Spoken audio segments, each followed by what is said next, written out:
Hi అందరికీ. వంకాయ కూర అండి. ఎగ్స్ ఎగ్స్ వంకాయ కర్రీ కలిపి వండుకోవచ్చు, కానీ కొంతమంది ఎగ్ తినే వాళ్ళ కోసమని ఇలా విడివిడిగా చేస్తున్నాను. ఇలా ఉల్లిపాయలు పచ్చిమిరకాయలు కట్ చేసుకోవాలండి. స్టవ్ మీద కుక్కర్ పెట్టుకుని ఆయిల్ వేసుకుని ఇలా ఉల్లిపాయ పచ్చిమిరకాయలు వేయించుకోవాలి.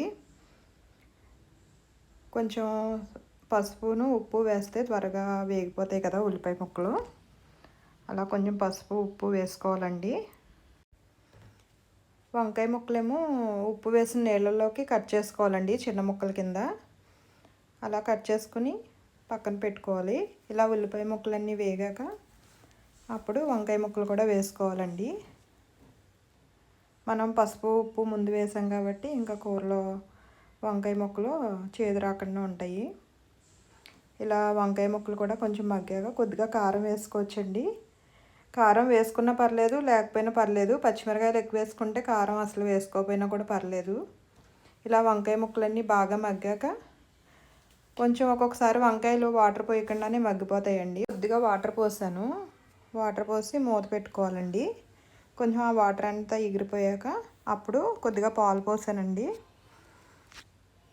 కొంచెం గోరువెచ్చని పాలు అయితే పాలు విరిగిపోకుండా ఉంటాయి. ఇవి కొంచెం చల్లగా ఉన్నాయి. అలా పాలు పోసుకుని ఉడికించుకోవాలి. పాలు కొద్దిగా విరిగినట్టు అయింది కదా. కొంచెం గోరువెచ్చని పాలు అయితే విరిగిపోకుండా ఉంటుందండి. అయినా కర్రీ చాలా బాగుందండి. ఇప్పుడు ఎగ్స్ ఫ్రై చేసుకుంటానికని ఇలా మూకుడు పెట్టి ఆయిల్ వేసానండి. ఎగ్స్ అంటుకోకుండా ఉండాలంటే ఇలా కొంచెం ఆయిల్లో ఉప్పు పసుపు వేయాలండి. అప్పుడు ఎగ్స్ మూకుడు కతుక్కోకుండా బాగా వేగుతాయి. ఇలా ఎగ్స్ అన్నీ వేయించుకొని ఒక బౌల్లోకి తీసుకోవాలి.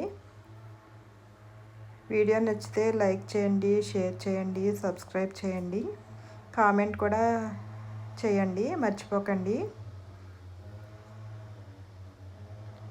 చూసారా ఎగ్స్ ఎంత బాగున్నాయో, బాగా ఫ్రై అయినాయి.